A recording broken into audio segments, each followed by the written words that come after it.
आणि आबा सभेला संबोधित करतील. आपल्या सर्वांचं दैवत ओंकारनाथास नतमस्तक होतो.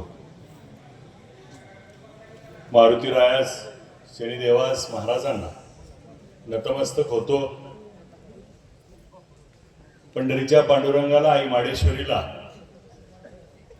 नतमस्तक होऊन आज प्रजासत्ताक दिनाच्या निमित्तानं देशभर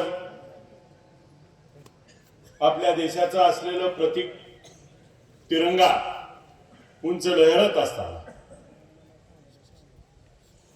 त्या तिरंग्याला सलाम करतो. प्रजासत्ताक दिनाच्या सर्वांना शुभेच्छा देतो. आणि आजच्या या प्रचाराच्या शुभारंभ प्रसंगी ज्यांच्या शुभ हस्ते ज्यांच्या नेतृत्वाखाली आपण ही निवडणूक लढतो,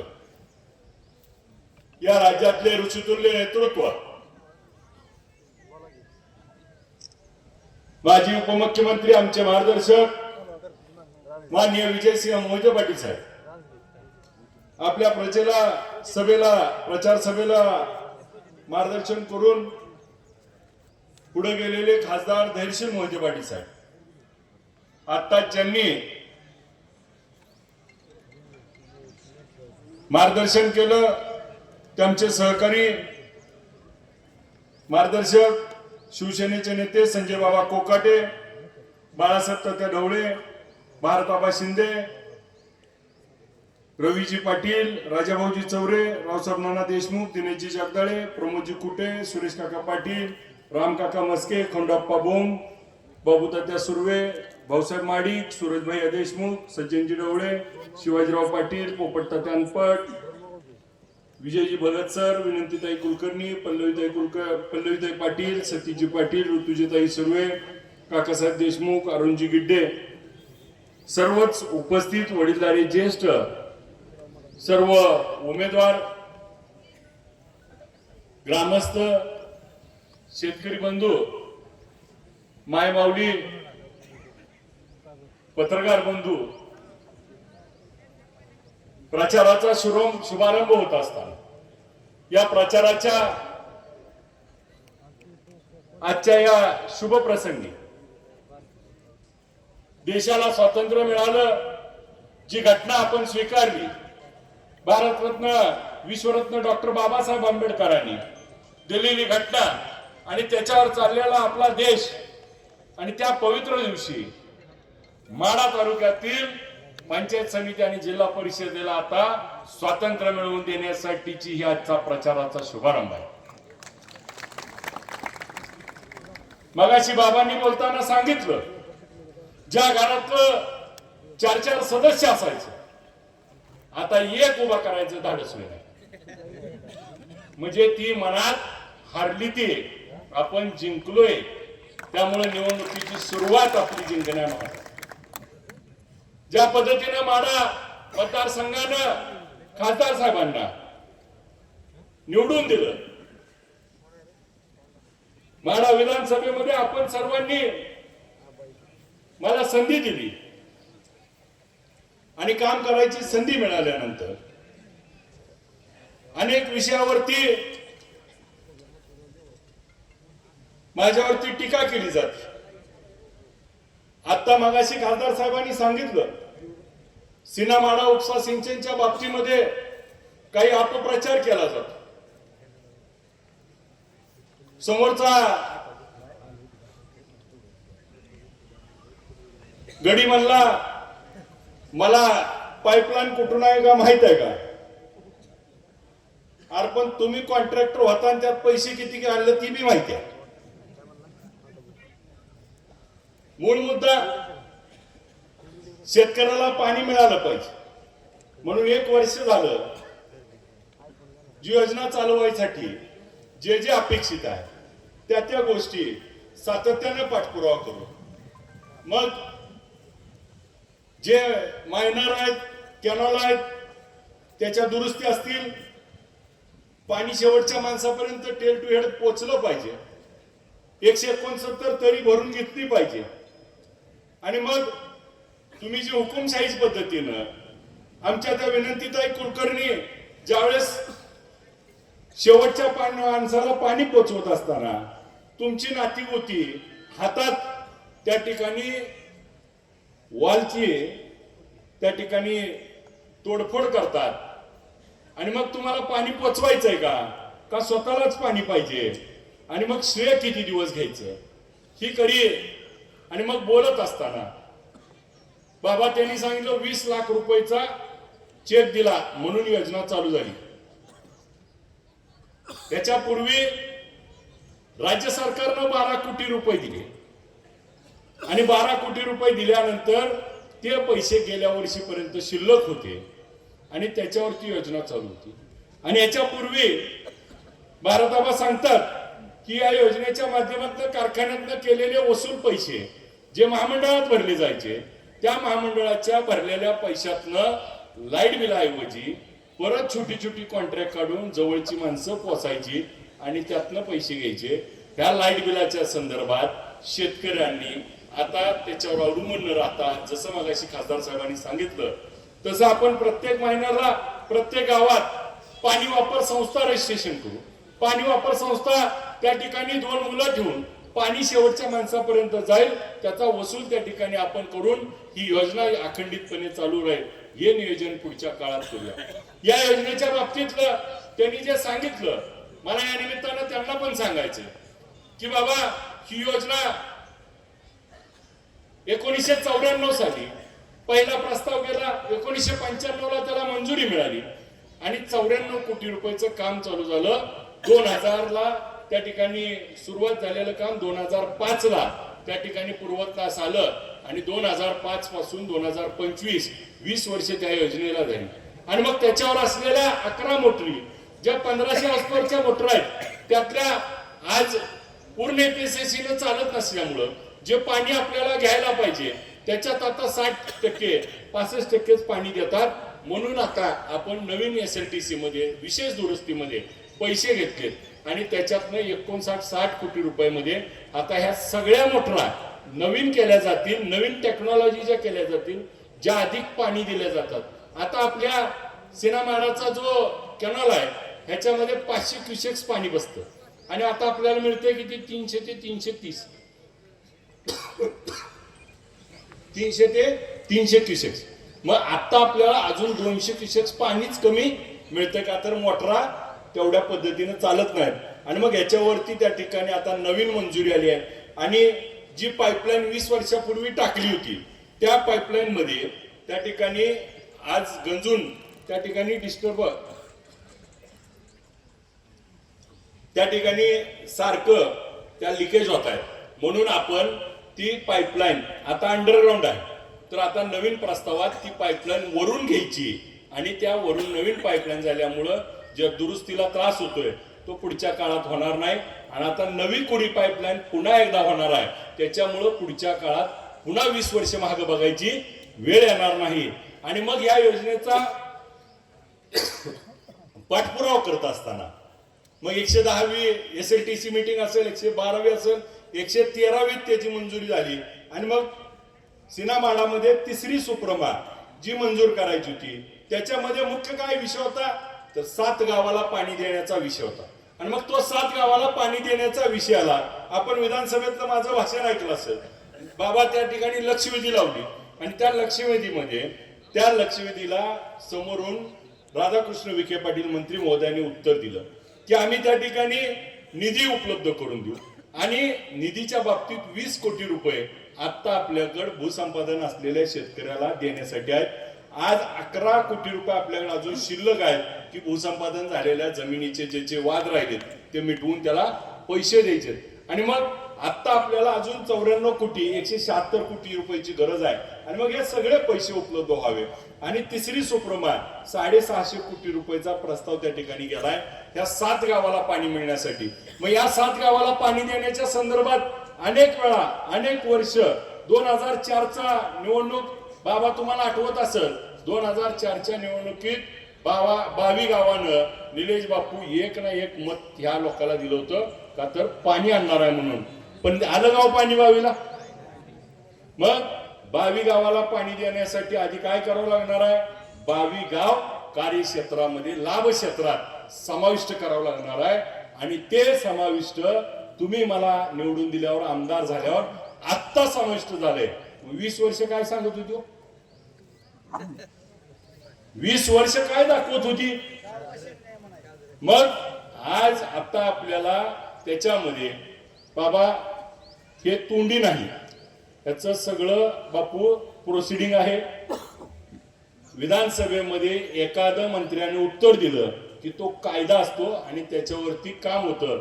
आज 22 असेल, तुळशी असेल, परितेवाडी असेल, त्या ठिकाणी आपल्याला अंजनगाव खिलोबा असेल, ते तर आधीच आपल्या समाविष्ट होतं आणि त्याबरोबर आपल्याला 3 गावं जी करमाळा मतदारसंघात जातात, कुर्डू असेल, पिंपळकुटे असेल आणि आंबड, त्या 7 गावाचा पाण्याचा प्रश्न मार्गी लागावा म्हणून मी आमदार झाल्यापासून प्रत्येक अधिवेशनात त्याच्यावरती बोललोय. लक्षवेधीतनं त्या ठिकाणी उत्तर आलंय आणि त्याच्यावर 3 मिटिंगा जाऊन होऊन आता तो विषय बऱ्यापैकी मार्गी लागलाय. आतापर्यंत काय म्हणायची? विरोधात आमदार आहे, निधी कुठून आणला? आता अर्थमंत्रीच आपलं.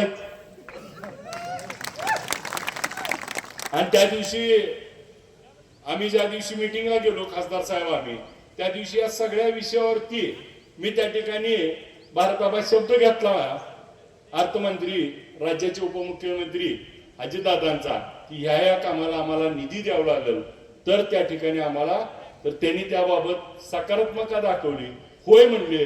मगच त्या ठिकाणी आम्ही हा निर्णय घेतलाय आणि उद्याच्या काळामध्ये आज ह्या योजनेसाठी लागणारा निधी आपल्याला उपलब्ध होईल आणि पुढच्या काळामध्ये आपल्याला या गावांना पाणी देण्याच्यासाठी मग पाणी उपलब्ध असेल, त्याला ज्या ज्या अडचणी आहेत त्या आता सगळ्या त्या ठिकाणी सोडवल्यात आणि आता ही लोक पुन्हा सांगायला लागली.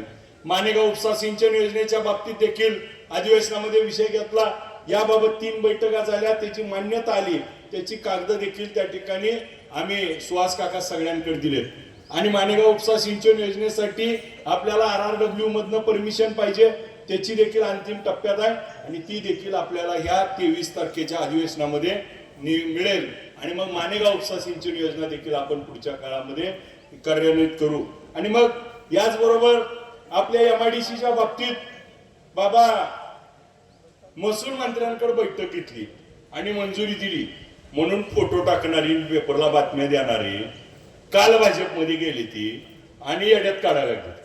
अहो, अधिवेशन झालं, अधिवेशनात बैठक झाली, अधिवेशनात वरच्या सभागृहामध्ये तिथं महसूल मंत्र्यांच्या साक्षीनं मोडलिंग आणि मेंढापूर MIDCची बैठक झाली. पत्रकार महोदयांनी ती बातमी छापली 6 महिन्यापूर्वी की आमदारांच्या आणि सर्वांच्या साक्षीनं त्या ठिकाणी बैठक झाली, अधिकारी होते.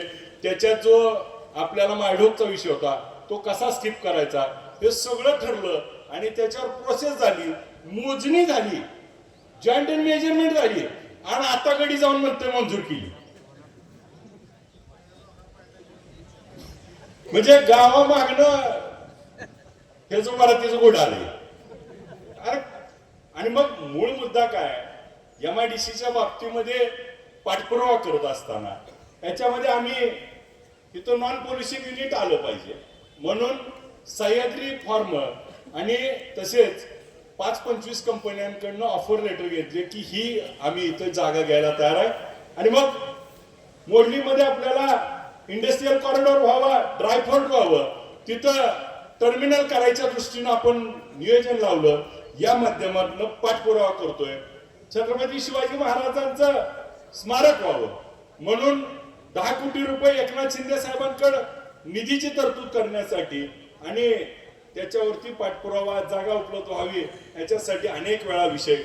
मग अधिवेशनामध्ये गेल्या 1 वर्षामध्ये आपण बघितलं असेल काही जणांनी माझ्यावरती टीका केली की नुसतं प्रश्न मांडून काय होतं, तुम्ही न मांडून काय केलं? अधिवेशन सभागृह कशासाठी? राज्यातले सगळे प्रश्न तिथे चर्चा केली पाहिजे आणि त्याला उत्तर देण्यासाठी ते सभागृह आहे. जर यांना घटना हीच मान्य नसेल, यांच्या घरी येऊन यांनी ठरवलं तसं जर यांना वाटत असेल बाबासाहेब आंबेडकरांनी दिलेली घटना तुम्हाला मान्य आहे का नाही, हे पहिल्यांदा तुम्हाला आधी लोकांपुढे सांगावं लागेल. आणि मग ज्या पद्धतीनं तुम्ही हुकुमशाहीनं बोललाय त्या माध्यमातनं आज आपल्या माध्यमातनं मला सांगतात निधी नाही. गेल्या 1 वर्षामध्ये निधीच्या बाबतीत अनेक अफवा पसरल्या. आता लाडक्या बहिणीत सरकारच गुंतलं होतं, त्याला आपण काय करायचं? बरं कुठल्या आमदाराला दिलाय? नाव तर टाका एकदा महायुतीच्या तरी. आता महायुतीत बाबा बी आहेत, बाण बी आहे, घड्याळ बी आहे. आता निम्या वाट्यात आली. आता पुढं मूळ मुद्दा असा आहे की गेल्या 1 वर्षामध्ये जो पाठपुरावा करायचा ते सगळे विषय, मग टेंभुर्णी नगरपंचायत करायचा विषय असेल, मोडलीम नगरपंचायत असेल, करकमचा असेल, आज आपले सगळे विषय त्या ठिकाणी मार्गी लावत एक मोठा विषय आपल्या माध्यमातून संधी मिळाली. मगाशी बोलताना बाबा प्रश्न विचारून काय होतं, या प्रश्नाचं उत्तर सांगतो. विधानसभेमध्ये 2 वेळा शक्तीपीठावरती चर्चा झाली. दोन्ही वेळा आपला आमदार म्हणून मी तुमची बाजू मांडायचं काम केलं. आणि मग त्या ठिकाणी बाजू मांडत असताना शक्तीपीठ हा त्या ठिकाणी विकसित भागाला विकसित करण्यापेक्षा अविकसित भागाला विकसित करावा. आणि मग जो रस्ता बार्शीवरनं मोहोळवरनं पंढरपूर मार्गे सांगोला मार्गे चालला होता, तो रस्ता त्या ठिकाणी शेजारी असणारा रत्नागिरी नागपूर रस्ता आहे, त्या सिमेंटच्या रस्त्याच्या शेजारनं जातोय. आणि मग ह्या रस्त्यावरचं ट्रॅफिक ह्या रस्त्यावर येईल आणि मग शेजारी रस्ता करून उपयोग होणार नाही. आणि आपण जर सांगलीला जाताना बघा, सांगलीच्या पुढे रस्ता अजून तयार आहे का तर अडवलंय, तिथं लोकांचा विरोध आहे. आणि मग बागायत क्षेत्रातून रस्ता जाण्याऐवजी तो माळावरनं अविकसित भागातनं न्यावा ही विधानसभेमध्ये मागणी केली. ह्यावरती बाबा बैठक झाली. या बैठकीमध्ये त्या ठिकाणी सर आमची बैठकीमध्ये मुख्यमंत्र्यांच्या समोर प्रेझेंटेशन झालं.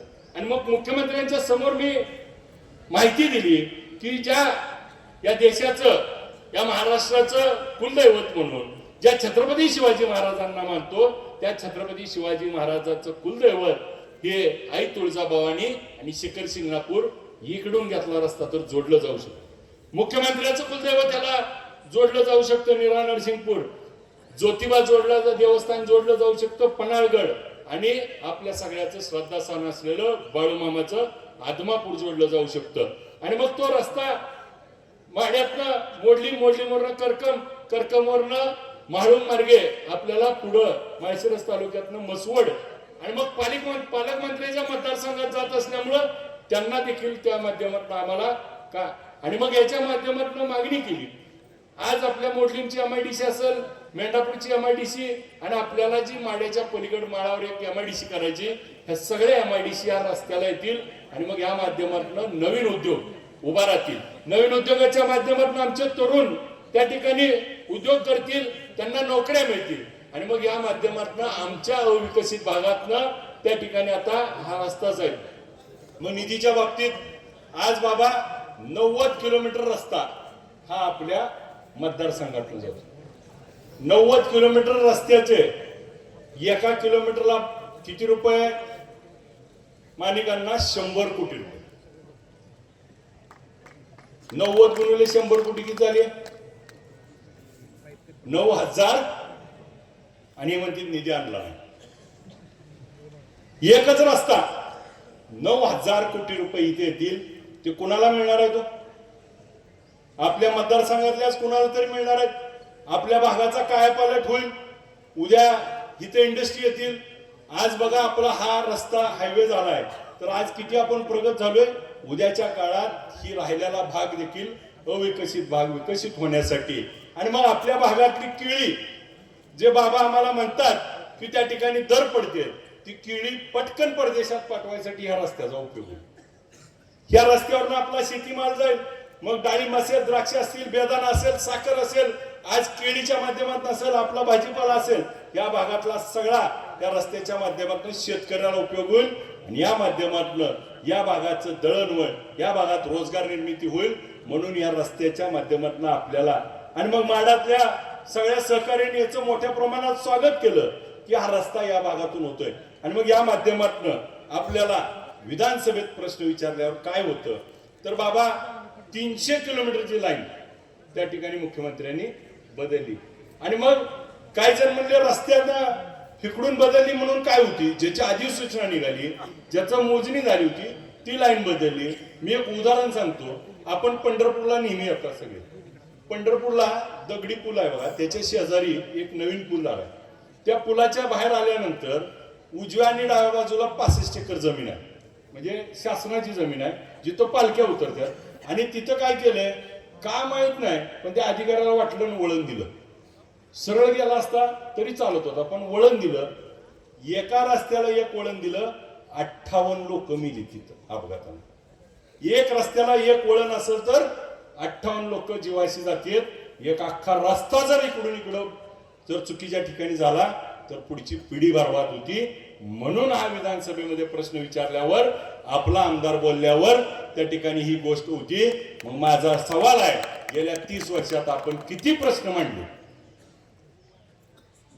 मग मांडत असताना मग शेतकऱ्याच्या पांदन रस्त्याचा विषय असेल, घरकुलाचा विषय असेल, आमच्या मायमाऊलीवर होत असलेल्या अत्याचाराचा विषय असेल, गुन्हेगारी वाढली असेल, आपल्या लवळ असेल, त्या ठिकाणी बारलोणी असेल, इथल्या पोरांच्या चक्री गेम मध्ये त्या ठिकाणी स्वतःचं नुकसान करून घेतलं. तो कायदा करावा आणि त्यामध्ये चक्री गेम आणि ह्या ऑनलाईन गेमचा फसवणूक होत्या ह्याच्यावरती प्रश्न मांडला. या प्रश्नाला मुख्यमंत्री महोदयांनी स्वतः उठून उत्तर दिलं की हा केंद्र सरकारचा विषय आहे. त्याच्यावर प्रतिप्रश्न केला आणि सांगितलं, मुख्यमंत्री महोदय इथं जे क्रिकेटर आहेत, हिरो हिरोईन आहेत, हे ह्याची जाहिरात करतात, ही जाहिरात रोखल्यावर देखील काम होईल आणि आपण केंद्राला हा सरकार प्रस्ताव पाठवेल आणि तिथं मंजूर करून घ्या. तर याबाबत मुख्यमंत्र्यांनी आश्वासन दिलं सभागृहात आणि तो कायदा आपल्या सभेनं त्या ठिकाणी शिफारस केली आणि केंद्र सरकारमध्ये मंजूर झाला आणि चक्री गेम आणि या पैशाच्या गेमवर त्या ठिकाणी बंदी आली. विधानसभेत प्रश्न विचारल्यानंतर हा देशाचा प्रश्न त्या ठिकाणी मिटू शकतो. त्यामुळे आपला आमदार त्या ठिकाणी आवाज उचलला पाहिजे. आणि मग आवाज उचलत असताना आपण बघितलं, मगाशी आमच्या एका मानेगावच्या सहकार्याने सांगितलं की हेलिकॉप्टर मधनं मुख्यमंत्री आले वगैरे, पण मुख्यमंत्री हेलिकॉप्टर मध्ये यायसाठी मी सारख्या डुसण्या मारत होतो. आलं पाहिजे, तुम्ही बघितलं पाहिजे, आमचं लई झालंय वाटोळं, ही सांगणारा माणूस पाहिजे का नाही. मग कलेक्टर साहेब असतील, तहसीलदार असतील, प्रांत असतील, रात्रंदिवस त्या ठिकाणी पुराच्या वेळी 10 दिवस मी त्या ठिकाणी तुमच्या सोबत त्या ठिकाणी होतो. मग तुमच्यातच जेवलो, तुमच्यातच बसलो, तुमच्या दुःखाच्या प्रसंगात त्या ठिकाणी एकही दिवस मी घराचं तोंड बघितलं नाही. आणि मग माझी जबाबदारी होती, मी तुमचा लोकप्रतिनिधी म्हणून तुम्हाला जे जे आवश्यक आहे ते पोहोचवण्याचं काम करायचं. आणि मी बाबा कुठलीही जाहिरात केली नाही, मीही केलं आणि ती केलं. त्यांनी त्या ठिकाणी किट वाटले आणि बाप लेकाचे फोटो छापून त्या ठिकाणी फोटो काढत होते.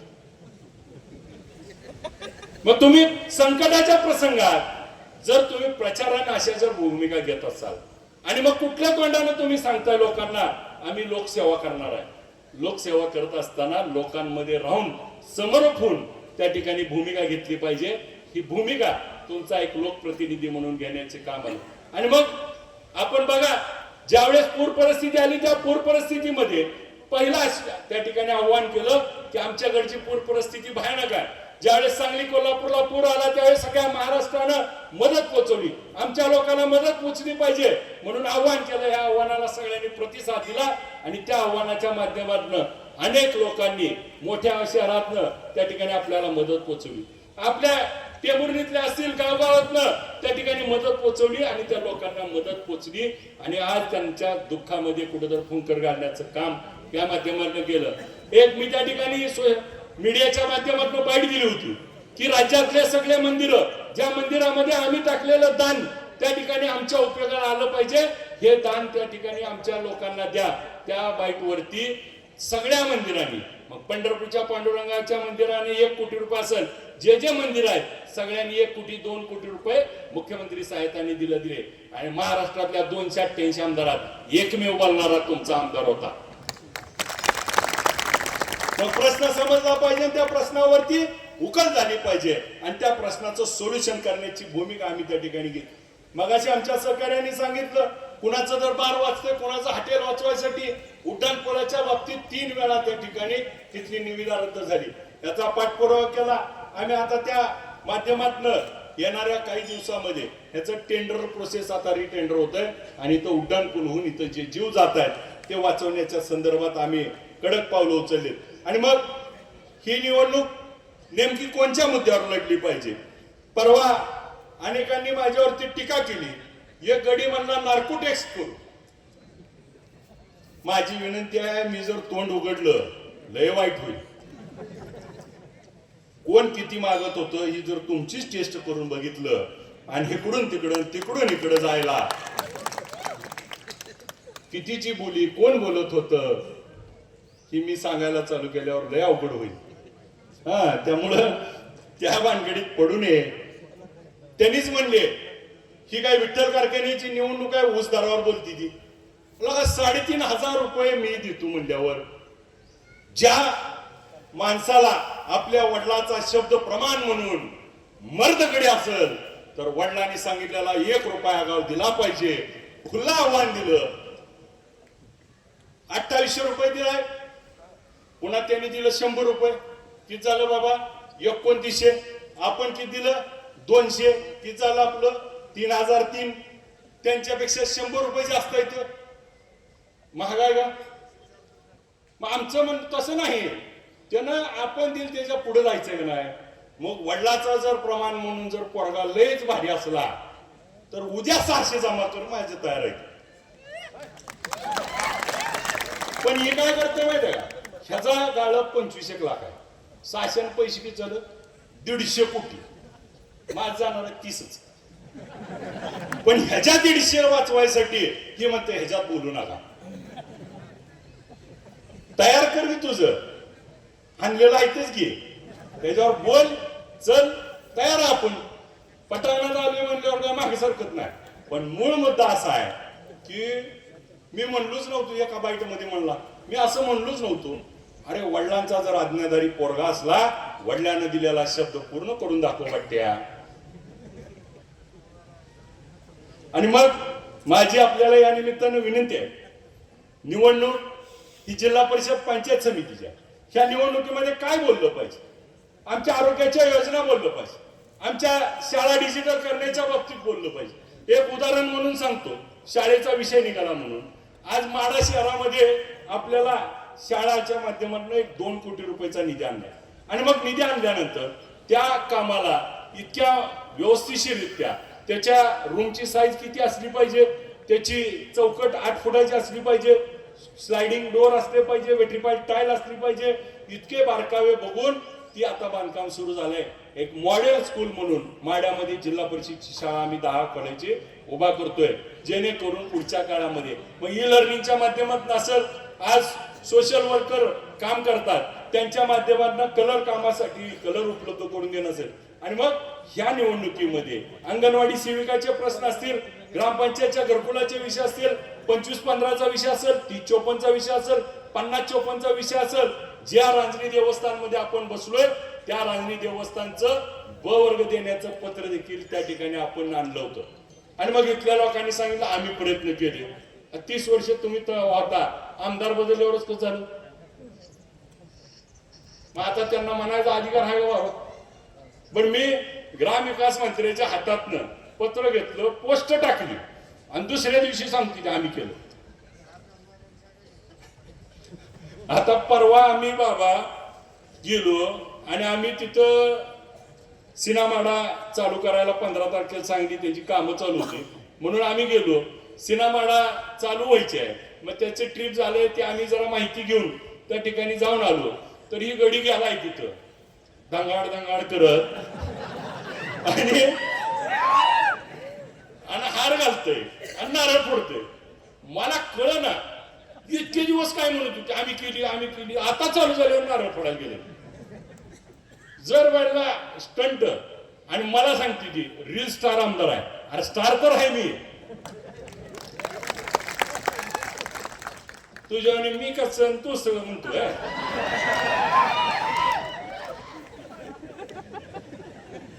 माझी विनंती आहे, निवडणूक आपण कुठल्या विकास कामावर बोलणार आहे ह्याच्यावर बोला. आता माझ्या जोडीला अजून बाबा आहे, दोघांनी जर ठरवलं तर काही सुद्धा शिल्लक ठेवायचो. या वर्षी अतिवृष्टी झाली आपल्या या माढा तालुक्यावर कधी नव्हे ते 2,12,000 क्युसेक्स पाणी सेना नदीत आलं. आणि मग अशा परिस्थितीमध्ये लोकांच्या पाठीशी उभा राहिला पाहिजे. या तालुक्यातल्या प्रत्येकाला मदत मिळाली पाहिजे. आणि म्हणून अतिवृष्टीचा असेल, त्या ठिकाणी पुराचा पंचनामा असेल, त्या प्रत्येक पंचनाम्याचा पाठपुरावा करून कोणत्या गावामध्ये किती पंचनामे झाले, किती राहिले, त्याचा पाठपुरावा तहसीलदार पांट वेळ पडली तलाट्याला बोलून, कृषी अधिकाऱ्याला बोलून तुमच्या प्रत्येक प्रश्नाचं उत्तर दिलं. 1,04,000 सातबारे माढा तालुक्यात आहेत बाबा. काका 1,04,000 सातबारा माढा तालुक्यात आहेत. 98,000 लोकांना पैसे मिळाले. एवढं बारीक बारीक गोष्टीपासून काम केलं. आता ह्या बाजूला आपण बघा, तिकडं पूर आलता, इकडं होतं मिळलं नाही सगळ्याला. दोन दुसरं केलं का, ही पार्टी ती पार्टी पहिलं कशी करायची, ही जाता ह्याचा पंचनामा करू नको म्हणत होती नव्हती. आता आपण तसली भावनाच आपल्या तालुक्यातला प्रत्येक नागरिक मतदारसंघात 3,59,000 मतदार आहे. राहणारा प्रत्येक नागरिक आपला आहे आणि त्याच्या पाठीशी सुखाच्या दुःखाच्या प्रसंगात उभा राहिलं पाहिजे, ही भूमिका घेऊन जाणारा मी एक कार्यकर्ता आहे. या निवडणुकीच्या निमित्तानं आज आपल्याला अनेक विकास कामं करायची, अनेक शाळेच्या माध्यमातून कामं करायची, डीपीडीसीतनं पैसे आणलेले असताना आज आपल्याला त्याचं कारण वेगळं दिलं जातं. परंतु उद्या आपले जिल्हा परिषद सदस्य, पंचायत समितीचे सदस्य त्या ठिकाणी निवडून आल्यानंतर उद्याच्या काळामध्ये हा निधी शेवटच्या माणसापर्यंत पोहोचवण्याचं काम, खासदार साहेबांच्या हाताला 2 हात जोडून देण्यासाठी तुम्ही मला विधानसभेत पाठवलं. केंद्रातून त्या ठिकाणी वेगवेगळ्या विषयावरती खासदार साहेब त्या ठिकाणी प्रयत्न करतायत. मी राज्यामध्ये त्या ठिकाणी प्रयत्न करत असताना माझ्या जोडीला या जिल्हा परिषदेमध्ये आणि तालुका पंचायत मध्ये माझ्या 2 हाताला अजून 4 हाताची गरज आहे. काम त्या ठिकाणी वाटून घेतलं पाहिजे. शेवटच्या माणसापर्यंत आपला विकासाचा गाडा पोहोचवला पाहिजे, सामान्याला त्या ठिकाणी मदत झाली पाहिजे. म्हणून ही जिल्हा परिषद पंचायत समितीसाठी यशवंतराव चव्हाण साहेबांनी स्थानिक स्वराज्य संस्था म्हणून संकल्पना राबवली आणि ह्यासाठी आता हे निवडणूक आहे. आणि यामध्ये माझ्या भगिनी असतील, माझे तरुण सहकारी असतील, यांना यामध्ये संधी द्या. कारण उद्याच्या काळामध्ये हे काम करत असताना दुपटीनं काम करण्यासाठी, आज योजना आलेली शेवटच्या माणसापर्यंत पोहोचवण्यासाठी आपल्याला या लोकांची गरज आहे. आणि म्हणून हे आपले 14 पंचायत समिती सदस्य आणि 7 त्या ठिकाणी जिल्हा परिषदे सदस्य, मग तुतारी चिन्हावर असतील, घड्याळ चिन्हावरती असतील, बाण चिन्हावरती असतील, मशाल चिन्हावर असतील, जे जे आपल्या पक्षाचे अधिकृत उमेदवार आहेत त्या सगळ्यांच्या समोरचं बटन दाबून उद्याच्या 5 तारखेला एकदा आपल्याला पुन्हा एकदा इतिहास घडवायचा आहे. या लोकसभेमध्ये जो बदल घडवला, या विधानसभेमध्ये बदल घडवला, तोच उद्याच्या जिल्हा परिषद आणि पंचायत समितीमध्ये बदल घडवून या तालुक्यातली जनता ही स्वाभिमानी आहे. या तालुक्यातली जनता पुन्हा एकदा पेटून उठली आहे. या तालुक्यातली जनता आता खऱ्याला खरं म्हणायला शिकली आहे. आणि आता पुढच्या काळामध्ये या तालुक्यामध्ये जे विकासाचा गाडा आहे तो हाकण्यासाठी सामान्य घरातली सामान्य पोरं सरसावत आहेत. त्यांच्या पाठीशी आपला आशीर्वाद देण्यासाठी मी आपल्या सगळ्याला नम्र विनंती करतो. आणि ही निवडणूक ही संजय बाबा कोकाटे, भारत आबा शिंदे, सुहास काका यांची, निलेश बापू किंवा डॉक्टरांची नाही. ही निवडणूक इथं बसलेल्या प्रत्येक तालुक्यातल्या मतदाराची आहे. ह्या निवडणुकीमध्ये आपल्याला स्वाभिमानानं उभा राहायचंय. ज्यांची गळचिपी केली जायची, ज्यांचा दाब दबाव दिला जातो, हे आता धुडकून लावलाय. ही शेवटची निवडणूक आहे. बाबांनी सांगितलं तसं एकदा ह्यांना इथं त्या ठिकाणी पाडलं की भाजपला आता घालून बाहेर काढते. आणि ही सांगत होती आम्ही भाजपमध्ये विकासासाठी गेलो. मग इतके वर्ष सत्तेत होता, कशासाठी होता? विकास कुठे गेलता तुमचा? मग या निमित्तानं ही कशासाठी गेली? ती दूध संघाच्या जागा ऐकायच्या. त्या दूध संघावरती प्रशासक आणला, दूध संघावरती प्रशासक आणला. जबाबदारीनं मी त्या ठिकाणी पत्रकार महोदय सांगतोय, प्रशासकाला त्रुटी सापडल्या. प्रशासकाच्या बाबतीमध्ये नेमणूक झाली आणि संचालक मंडळ बरखास्त झालं. आणि ज्यावेळेस प्रशासक आला त्यावेळेस हे रणजित शिंदे अजितदादांकडे गेले आणि अजितदादाच्या पाया पडून म्हणले, अहो माझे दादा दवाखान्यात आहे, लय तब्येत बिघडली आहे, एवढ्या बार करावं, काय तर बरं वाईट होईल, दादाच्या नावाखाली दूध संघाची जी प्रशासकाची ऑर्डर आहे रद्द करून घेतली आणि नाही म्हणला तर इथं ये मारुतीच्या डोक्यावर हात ठेव.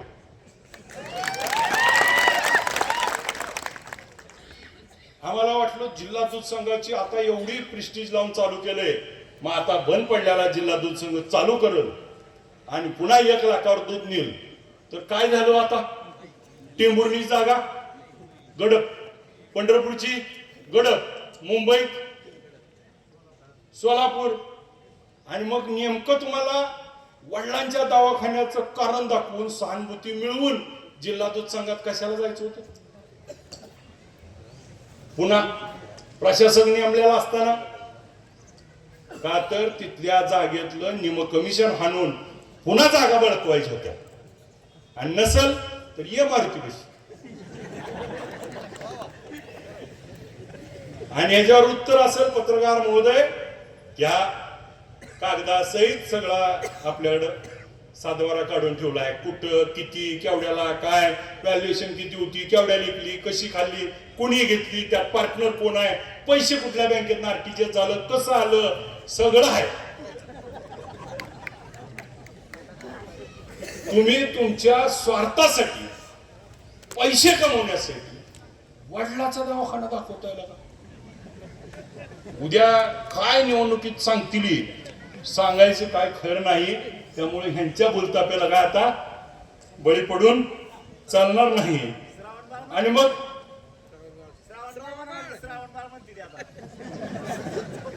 आता तुम्हालाच हसू यायला लागलंय म्हणल्यावर माझं म्हणणं काय माहित आहे का?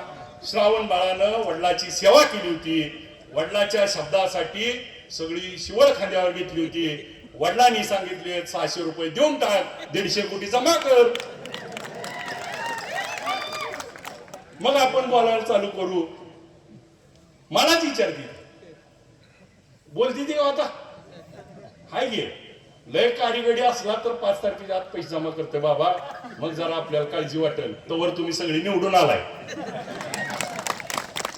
माझी आपल्याला या निमित्तानं सर्वांना विनंती आहे, ही निवडणूक आपण सगळ्यांनी आपल्या खांद्यावर घेऊन त्या निवडणुकीमध्ये उभा राहिलेले उमेदवार, ते 14 उमेदवार किंवा 7 जिल्हा परिषदचे उमेदवार, ते कोण आहेत नाव न बघता त्या ठिकाणी विजयसिंह मोहिते पाटील साहेबांनी दिलेला माणूस उभा आहे. त्या ठिकाणी आमदार म्हणून मी एक माझा सहकारी म्हणून जो काम करणार आहे त्याला त्या ठिकाणी संधी मिळाली आहे.